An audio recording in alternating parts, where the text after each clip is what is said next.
அனைவருக்கும் வணக்கம். தெய்வீக பலன்கள் சேனல் சார்பாக தங்களை அன்புடன் வரவேற்கிறோம்.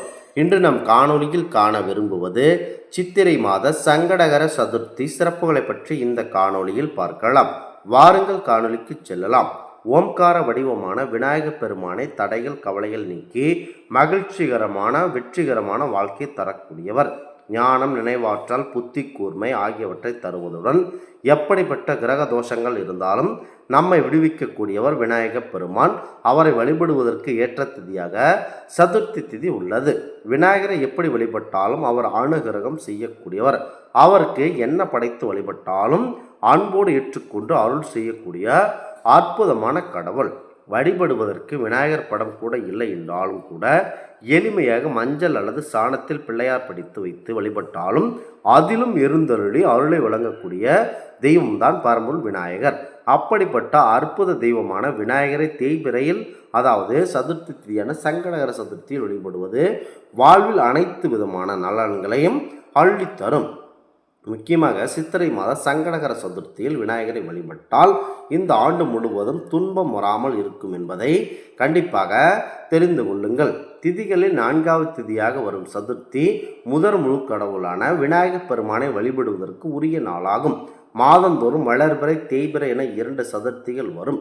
விநாயகப் பெருமான் அவதரித்த ஆவணி மாதத்தில் வரும் வளர்பிறை சதுர்த்தியை மட்டும்தான் விநாயகர் சதுர்த்தியாக கொண்டாடுகிறோம். ஆனால் மற்ற மாதங்களில் தேய்பிறையில் வரும் சதுர்த்தியை சங்கடங்கள் தீர்க்கும் சதுர்த்தியாகவே சிறப்பாக கொண்டாடப்படுகின்றன. அனைத்து மாதங்களில் வரும் சங்கடகர சதுர்த்தி விசேஷம்தான். தமிழ் வருடத்தின் முதல் மாதமாக வரும் சித்திரை மாதத்தில் வரும் ஒவ்வொரு திதிகளும் சிறப்புடையதாக சொல்லப்படுகிறது. இதற்கு காரணம் நம்முடைய பஞ்சாங்க கணிப்புகளும் சரி, சாதக கணிப்புகளும் சரி, சூரியன் மற்றும் சந்திரன் இயக்கத்தை அடிப்படையாக கொண்டே அமைகிறது. சூரியன் மிக சரியான கிழக்கு திசையில் உதிக்கும் இந்த மாதம், இந்த சித்திரை மாதம்தான் சூரியன் தன்னுடைய புதிய பயணத்தை துவக்கும் மாதம் என்பதால் சித்திரை மாதத்தில் வரும் சங்கடகர சதுர்த்தி மிக முக்கியமானதாகவே கருதப்படுகிறது. பொதுவாக சங்கடகர சதுர்த்தி என்பது விநாயகரின் அருளை பெறுவதுடன் சந்திர தோஷ நிவர்த்தி நாளாகவும் கருதப்படுகிறது. இதற்கு புராண கதை உண்டு. சந்திரனுக்கு தான் மிகவும் அழகானவள் என்ற ஆணவம் ஏற்பட்டது. அந்த ஆணவத்தின் காரணமாக ஒரு முறை கைலாயத்தில் நந்தி தேவர் மத்தளம் இசைக்க அதற்கு விநாயகர் பூத கணங்களுடன் இணைந்து நடனமாடி கொண்டிருந்தார். இதனை கண்ட சந்திரன் விநாயகன் உருவத்தை கேலி செய்து ஏளனமாக பேசுகிறான்.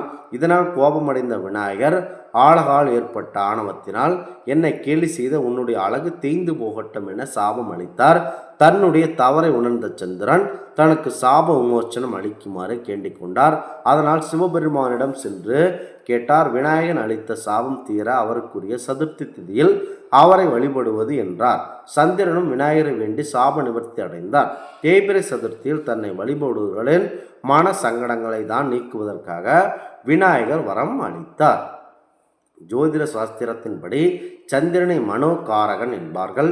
ஒருவருடைய மனதில் ஏற்படும் துன்பம், மகிழ்ச்சி மற்றும் குழப்பங்கள், பதற்றம் போன்ற பலவிதமான உணர்வுகளுக்கு சந்திரன் காரணமாக இருக்கிறார்.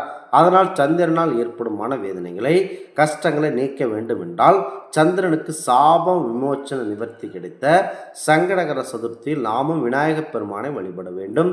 ஜாதகத்தில் சந்திரனால் ஏற்படும் பிரச்சனைகள் தீரவும், மன கஷ்டங்கள் கவலைகள் தீரவும் சங்கடகர சதுர்த்தியில் பரம்பொருள் விநாயகரை நீங்கள் வழிபட வேண்டும். இந்த சங்கடகர சதுர்த்தி மிக முக்கியமானதாகவே பார்க்கப்படுகிறது. விஜிட்ட கணபதி சங்கட சதுர்த்தி என்று பெயர். சனி பகவான் பிடிக்க முடியாத கடவுளாகி விநாயகப் பெருமானை நீங்கள் வழிபடுவது சங்கடகர சதுர்த்தியில் வழிபட்டால் சனி பகவானில் ஏற்படும் பாதிப்புகளும் குறையும். சித்திரை மாத சங்கடகர சதுர்த்தியில் விநாயகரை வழிபட்டால் வருடம் முழுவதும் எந்த விதமான துன்பம் ஏற்படாமல் விநாயகப் பெருமான் நம்மை காத்தருள்வார் என்பது ஐதீகமாக பார்க்கப்படுகிறது. சங்கடகர சதுர்த்தி அன்று காலையிலேயே குளித்துவிட்டு விநாயகர் படத்திற்கு முன்பு விளக்கேற்றி வழிபட வேண்டும். மாலை விநாயகருக்கு விருப்பமான கொழுக்கட்டை, சுண்டல் ஏதாவது படைத்து ஆறுகம்பல் சுற்றி வழிபடலாம். கோவிலுக்கு செல்ல முடியாதவர்கள் வீட்டிலேயே இவருக்கு விநாயகரை படம் வைத்து வழிபடலாம். எதுவும் முடியாதவர்கள் எளிமையாக அச்சு வெல்லம், அருகம்புல் படைத்து விநாயகரை வழிபடலாம். முடிந்தவர்கள் இந்த நாளில் வீட்டில் கணபதி யோகம் செய்வது சிறப்பானதாகும். இப்படி வழிபடுவதால் விநாயகரின் அருள் பரிபூரணமாக உங்களுக்கு கிடைக்கும். இந்த ஆன்மீக தகவல் உங்களுக்கு பிடித்து இருந்தால் தெய்வீக பலன்கள் சேனலை கண்டிப்பாக சப்ஸ்கிரைப் செய்து கொள்ளவும். மீண்டும் ஒரு நல்லதொரு காணொளியில் உங்களை சந்திக்கிறோம். நன்றி, வணக்கம்.